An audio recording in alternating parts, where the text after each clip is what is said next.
Welcome to FISM News. I'm Samuel Case. And I'm Seth Udinsky. On today's program, the 2018 Parkland shooter faces the death penalty.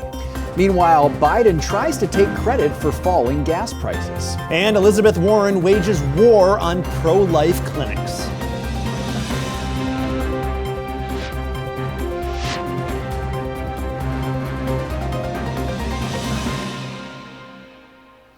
Let's start with our top story tonight, folks. The death penalty trial for the Parkland, Florida shooter is officially underway. Back in 2018, the gunman killed 17 students and staffers at Marjorie Stoneman Douglas High School. Here's the prosecution laying out the case. I'm going to speak to you about the unspeakable, about this defendant's goal-directed, planned, systematic murder. Mass murder of 14 children, an athletic director, a teacher, and a coach. The killer has already pleaded guilty to the crimes and now faces either the death penalty or life without parole. In related news, the man accused of killing 10 people at a Buffalo grocery store pleaded not guilty to 27 hate crimes and firearms charges stemming from that shooting. Meanwhile, in another top story, after months of climbing, the price of gas in the U.S. has begun to decrease. In fact, gas prices have continued to fall for over 30 consecutive days. The sudden change has many in the Biden administration seeking credit for bringing down the cost. Take a look. We see a gallon. We see gas at $3.99. Like Jared said, we're not doing a victory lap, but this is important. This is important to note that the work that we have done, the work that we will continue to do, is going to give relief, $25 a month to American families. We're talking about nurses. We're talking about teachers. We're talking about firefighters. This is going to have a real impact on their lives. According to AAA, the national average still sits at a whopping $4.50 a gallon. Still, Biden called the near 50-cent drop from 1 month ago a real change when speaking to the press. You said that we'll see relief at some point in the not too distant future. What is the message to Americans who are looking for that relief now? When should they expect to see a real change in prices, though they've already been coming down? They've already been coming down. That's right. They've been coming down every single day. Many have been critical of the president's approach to the ongoing oil supply crisis, especially after the president failed to secure a commitment to increase oil production from Saudi leaders. For some context to all this, when Biden took office, gas was around $2.40 a gallon. Those were good days back when gas was cheap. Well, meanwhile, a group of Republican lawmakers led by Texas Senator Ted Cruz are accusing the Biden administration of ignoring what they say has grown from a bad situation into pure chaos on the southern U.S. border. Last week, a group of 7 senators toured the Rio Grande Valley near McAllen, Texas, and came away with stories of death, human trafficking, drug smuggling, and sexual assault. While in the region, the senators watched as law enforcement agents apprehended numerous groups of migrants, some including individuals as young as 7 years old. A visibly upset Cruz created numerous video blogs of his experience and told of witnessing human trafficking, unaccompanied minors, and fatal attempts to cross the border. On Friday, the group of senators held a press conference where Cruz continued to press the administration for their policies at the southern border. Here he is. I have a question for our friends in the media. Where are the Democrats? In a year and a half, Joe Biden hasn't bothered to come to the southern border. In a year and a half, Kamala Harris hasn't bothered to come to the Rio Grande Valley. In a year and a half, where are the Democrat senators? The group has since called on President Biden to visit the southern border and address what they describe as chaos and abusive behavior amongst the migrants. Now moving on to the drama surrounding the January 6th committee, where it's accusing the Secret Service of losing important subpoenaed text messages. The service, for its part, has denied allegations of mishandling the data and said that the messages were lost during a routine migration to new devices. But Inspector General Joseph Kafari has said that the messages were lost after they were subpoenaed by his office. He also claimed that the Secret Service was not providing records promptly, and in doing so were, quote, creating confusion over whether all records had been produced. The Secret Service has since fired back in a public statement that read in part, quote, the insinuation that the Secret Service maliciously deleted text messages following a request is false. In fact, the Secret Service has been fully cooperating with the Department of Homeland Security Office of Inspector General in every respect. The committee has set the deadline for the Secret Service to hand over the text messages for today, and many believe the Select Committee will not drop the matter if the text messages do turn out to be missing. Along the same topic, actually, jury selection began on Monday in the criminal trial of Steve Bannon, a prominent former aide to President Donald Trump, for defying a subpoena from a congressional panel investigating last year's protest at the U.S. Capitol, this January 6th committee. Bannon is facing 2 misdemeanor counts of contempt of Congress after he declined to provide testimony or documents to the Democratic-led House of Representatives committee. As of mid-morning, lawyers for both sides had agreed on 3 of the 12 jurors and 2 alternatives needed for the trial in federal court. 3 jury candidates, meanwhile, were rejected. Now, Bannon had unsuccessfully tried to persuade U.S. District Judge Carl Nichols to delay the trial, arguing that the committee's high-profile public hearings could make it harder to assemble an impartial jury. Bannon reversed course this month and announced that he wanted to testify before a public committee hearing nearly 10 months after defying the subpoena. There has been no indication of any plan to have him do so, as the committee likely would want him to first testify in closed sessions.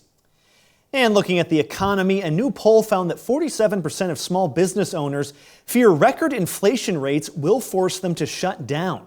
That number, which is by the alignable small business revenue, marks a 12% increase from last year and is much higher than expected. Now, 63% of small business owners say that inflation has hurt their businesses more than COVID-19 did. Retailers topped the list of industries facing closure at 59%. They were followed by construction companies at 52%, car dealerships at 51%, and then restaurants at 50%. Alignable also reports that 50% of retailers are cutting back on their inventory orders for quarter 4, calling that shift disturbing, as many in the retail industry count on strong quarter 4 to survive into the next year. Women-owned and minority-owned businesses felt most at risk for closures, coming in at 53% and 52% respectively. And up next, Dr. Anthony Fauci announces plans to retire, and in the UK, the race to replace Boris Johnson heats up. That and more after a moment in history.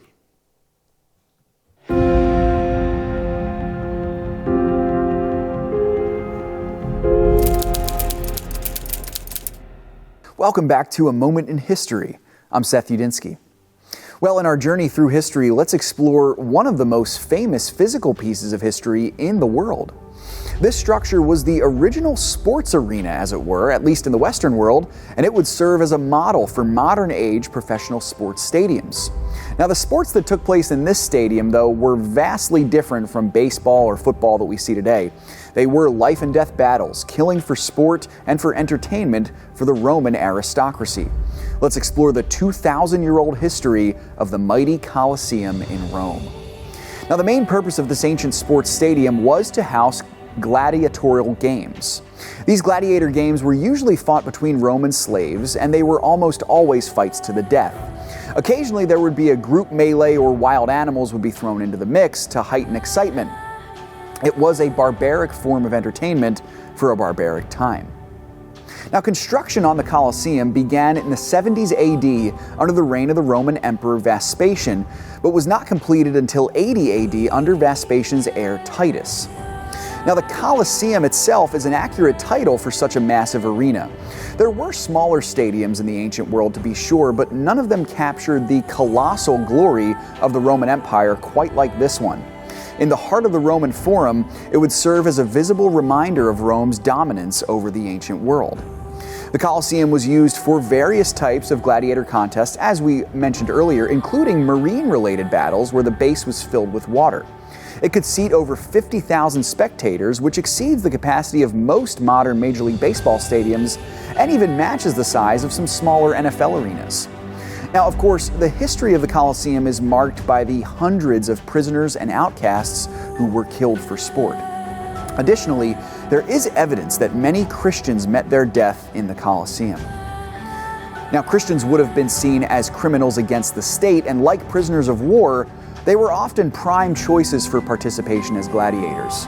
But as the Roman Empire decayed in the 4th and 5th centuries and Christianity grew in strength, the Colosseum also fell into decay as gladiator games were outlawed under Christianity. Today, the Colosseum remains one of the most popular historical sites in Rome. And for the Christian, the Colosseum holds special significance for two reasons. First, it stands as a memorial to the many believers who gave their lives for Christ inside its walls. Second, its decayed modern state, only minutes away from some of the largest Christian churches in the world, is a reminder for believers of the victory of Christianity over pagan Rome, and it also serves as an encouragement of our final victory that is to come in Jesus Christ.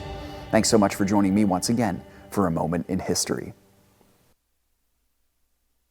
Tragically, and all too often, a young mother in an unplanned pregnancy is in crisis. Pressured from others and without the support of the father of the baby, she feels alone, compelled into making a heartbreaking decision she will regret her whole life. But she is not alone. You can be there for her by giving a life-changing ultrasound through Preborn. Seeing her baby on ultrasound is a game changer, doubling the chances she will choose life from 40% to 80%. For only $28 a month, less than $1 a day, you can show a mom her baby on ultrasound. Your love can save a preborn baby and give a lifetime of joy. Give your tax-deductible gift today. Call pound 250 and say the keyword baby, or donate securely at preborn.org/TV. From the very beginning, you are the greatest teacher your child will ever know. You teach them to choose their friends carefully and to guard their eyes, their hearts, and minds against what could harm them. Everything you invest into your children will determine how they will go on to serve the kingdom. Every choice matters, and you teach them that their choices matter as well. But are we leading them to be good stewards of the blessings they've been given? We all want what is best for our kids. And as Christians, we know that to teach our children about the value of how they spend their time and their money is simply one of the most practical ways of applying biblical principles to their daily lives. Here at Timothy Plan, we filter and focus our investments on companies that maintain pro-life and pro-family values. Before investing, consider the fund's investment objectives, risks, charges, and expenses. Contact Timothy Plan or your financial professional for a prospectus containing this and other valuable information. Please read it carefully. Distributed by Timothy Partners, Ltd., member FINRA. And welcome back to FISM News. I'm Samuel Case. Dr. Anthony Fauci says he will be retiring from his White House position at the end of President Joe Biden's current term, or 2025. Fauci spoke with Politico about his career and why he made that choice to leave. He is aware that the upcoming midterms could result in a heavily GOP Congress and that he may be under investigation due to his handling of the COVID-19 pandemic and also allegations that he lied to Congress. However, he claims this isn't a consideration in his career decision. When speaking on the topic of COVID-19, Fauci said, "Right now, I think we're almost at a steady state." And as far as vaccinations are concerned, Fauci hinted that COVID-19 would likely become endemic. He suggested the possibility of, quote, a once-a-year boost like the flu. Moving to Eastern Europe for just a moment, Russian President Vladimir Putin will visit Tehran on Tuesday for talks with Iranian Supreme Leader Ayatollah Khamenei, marking the Kremlin leader's first trip outside the former Soviet Union since the invasion of Ukraine.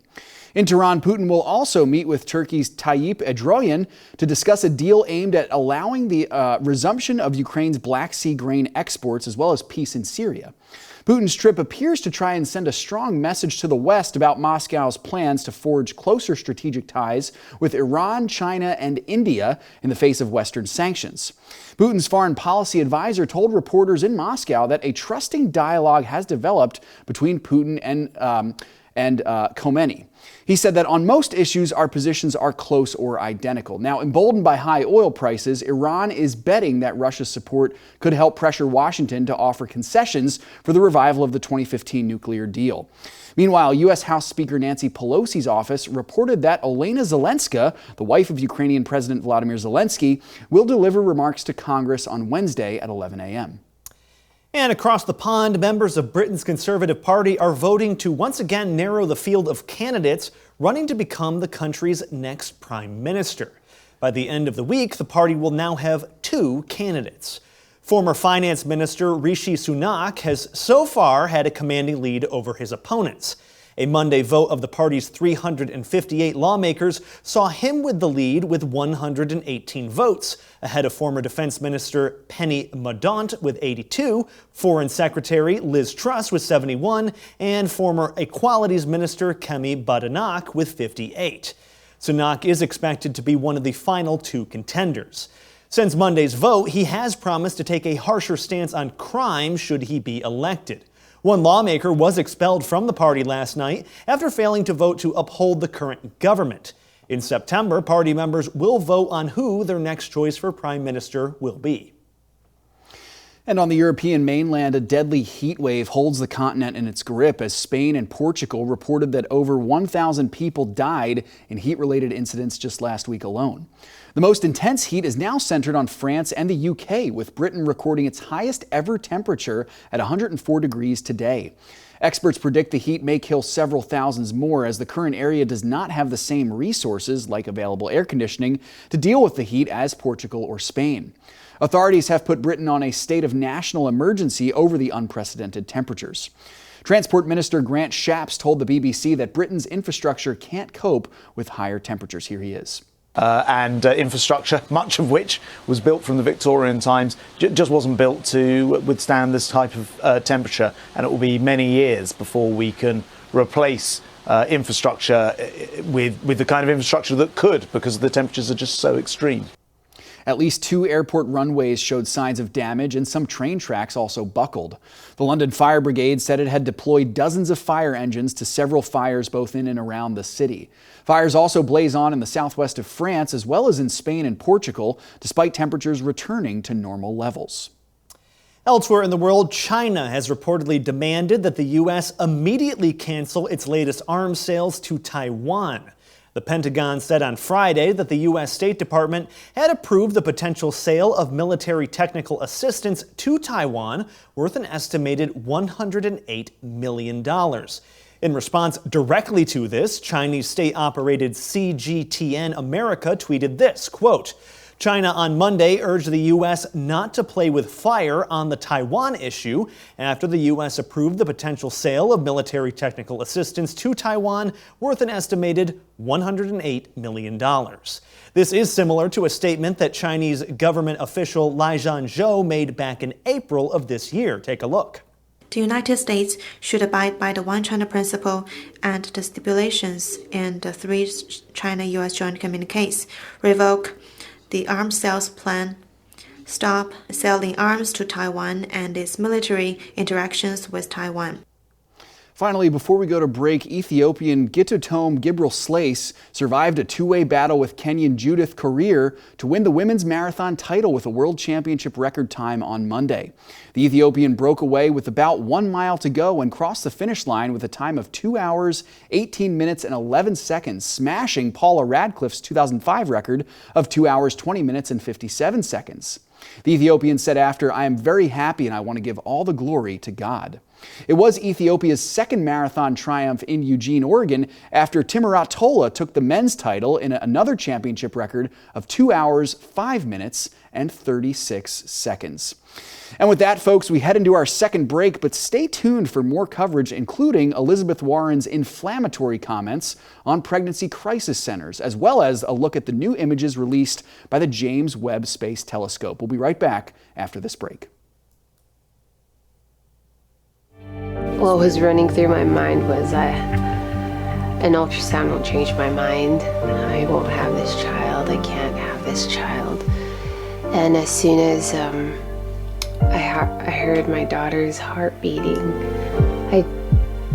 I just, words cannot express that feeling. Hi, I'm Kirk Cameron, and one of the greatest joys and passions of my life is to see people receive Jesus Christ as their Lord and Savior.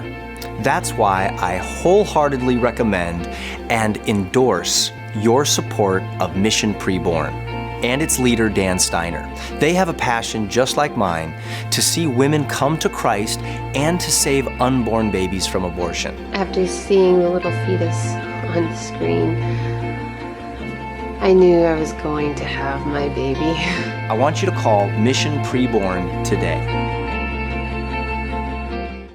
Welcome back to FISM News. Once again, I'm Samuel Case. Senator Elizabeth Warren, the Democrat from Massachusetts, is continuing to rail against pro-life pregnancy centers, this time calling for them to be shut down all around the country. In Massachusetts right now, those crisis pregnancy centers that are there to fool people who are looking for pregnancy termination help outnumber true abortion clinics by 3 to 1. We need to shut them down here in Massachusetts, and we need to shut them down all around the country. You should not be able to torture a pregnant person like that. Warren, along with Senator Bob Menendez, a Democrat from New Jersey, recently introduced a bill that would criminalize these pregnancy centers for promoting what they called disinformation. The Stop Anti-Abortion Disinformation Act, as it's called, could punish these centers with civil penalties up to $100,000 or 50% of the organization's total revenue from the past 12 months. Unfortunately, from one horrifying story to another, this is an update to a story we've covered at FISM News before, where a biological male inmate who identifies as female was relocated after impregnating 2 women at a New Jersey women's prison. 27-year-old Demi minor was removed from the Edna Mahan Correctional Facility for Women last month following a report that he impregnated 2 women during what he called consensual sexual relationships while housed in the female prison. Department of Corrections spokesman Dan Sperazza said minor has been moved to the vulnerable inmates section of Garden State Youth Correctional Facility. Minor is serving a 30-year sentence for manslaughter and will be eligible for parole in 2037. As for why this happened in the first place, in 2021, New Jersey stipulated the DOC must house transgender prisoners by their gender identity as part of a settlement with the American Civil Liberties Union. Sperazza said the DOC plans to implement minor modifications to the policy. Still, the Biden administration recently endorsed sex change surgeries and hormone therapy for trans youth. Critics say this mostly impacts young girls who are pressured to undergo surgical breast removal and other trans therapies that often cause permanent infertility. All right, now as a palate cleanser from those heavier topics, the new Webb telescope in some science news has given us new photos not just of distant galaxies, but also of a planet within our own solar system. For more on this, we go to Ian Patrick of FISM News. The recently unveiled James Webb Space Telescope, which gave us photos of distant galaxies and aims to provide more infrared imaging of space, has also given us new photos of the nearby gas giant Jupiter. The Webb telescope took photos of the 5th planet from the Sun before its mission began, during its commissioning period when its instruments were being tested. According to a blog on NASA's website, the data from this period shows how the Webb telescope is able to track solar system targets and produce images and spectra with unprecedented detail.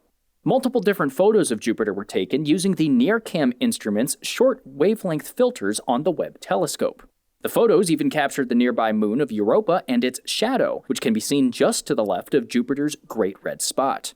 The moons Thebe and Métis can be seen in some of these images, as well as a few of Jupiter's rings. Brian Holler, a scientist at the Space Telescope Science Institute in Baltimore, said these images, combined with the previously released images of distant galaxies, quote, demonstrate the full grasp of what Webb can observe, from the faintest, most distant observable galaxies to planets in our own cosmic backyard that you can see with the naked eye from your actual backyard.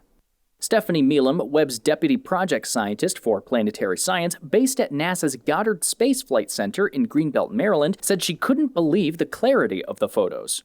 Meelam especially noted the presence of Jupiter's rings, saying it is absolutely astonishing and amazing that they showed up in the images at all. NASA Administrator Bill Nelson has previously praised the ability of the Webb Space Telescope. It's clear that Webb represents the best of NASA.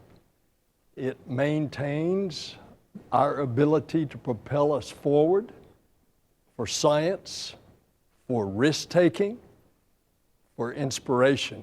Webb was designed to track any object that moves 30 milliarcseconds per second, which is about how fast Mars moves in space. The telescope was able to track objects going about twice that speed, such as asteroids. The NASA blog also states that these images are particularly exciting for scientists because it proves that the Webb telescope can observe the satellites and rings near bright solar system objects such as Jupiter, Saturn, and Mars. In fact, Webb will be used to observe the moons of Europa and Saturn's Enceladus in the future for any expulsion of plumes of material, according to that same blog. This is Ian Patrick for FISM News. Thanks so much for that report there, Ian. Now back to some national news here, where an ex-Southwest flight attendant who alleges she was fired by the airline because of her position on abortion has reportedly been awarded more than $5 million by a federal jury in Texas. The Transportation Workers Union of America and Southwest fired Charlene Carter after a 2017 Facebook post in which she criticized the union's representation at the Women's March in Washington, D.C. that year. Carter specifically noted Union President Audrey Stone's participation in the event, which received funding from Planned Parenthood, and messaged Stone that she intended to support a recall for her position. Southwest fired Carter a week after company representatives informed her that Stone claimed to have been harassed by Carter online, according to the lawsuit filed in 2017. Mark Mix, who represented Carter pro bono on behalf of National Right to Work Foundation, said no employee should have to fear repercussions merely for speaking out against having their own money spent, purportedly in their name, to promote an agenda they find abhorrent. The union's attorney claimed that there is not evidence to support the outcome and that the jury may have misunderstood the court's charge. Both the airline and union plan to appeal the decision. And in some news related to religion, a new Gallup poll about the inerrancy of Scripture may be a wake-up call to the church. That poll, which was released earlier this month, showed that a record low 20% of Americans believe the Bible is God's literal word. 5 years ago, this number was 24% of Americans. The more troubling number, though, is that an all-time high number of people, 29% to be exact, said they believe the Bible is to be, quote, a collection of fables, history, and moral precepts recorded by man. An additional 49% of poll respondents selected a middle line on the poll, agreeing that the Bible is in fact inspired by God, but that not all of it should be taken literally. And to close out our show in sports, last night, Washington Nationals sensation Juan Soto won Major League Baseball's 2022 Home Run Derby, coming out on top against rookie Julio Rodriguez. Last night's Derby also saw another upset, with number 1 seed Kyle Schwarber losing out to 42-year-old Albert Pujols. Soto managed to crush 19 home runs in what came down to a head-to-head final, just one more than Rodriguez. He also managed to capture the longest home run of the night at 471 feet. He was notable as well for being the second youngest player to ever win the Derby. Now, Soto's win comes at a time of increased uncertainty for him, as the Nationals recently announced they would be trading him after he rejected a whopping 15-year, $440 million contract extension.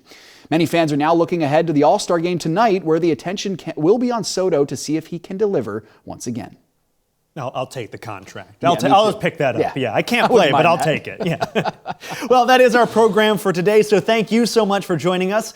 And please visit our website, fismnews.tv, for more content. That's right, and for any updates until our next show, you can always follow us on social media at FISM News, or better than that, download the FISM app right to your smartphone. You'll have everything you need there. Thanks so much. God bless, and we'll see you tomorrow night with more news coverage.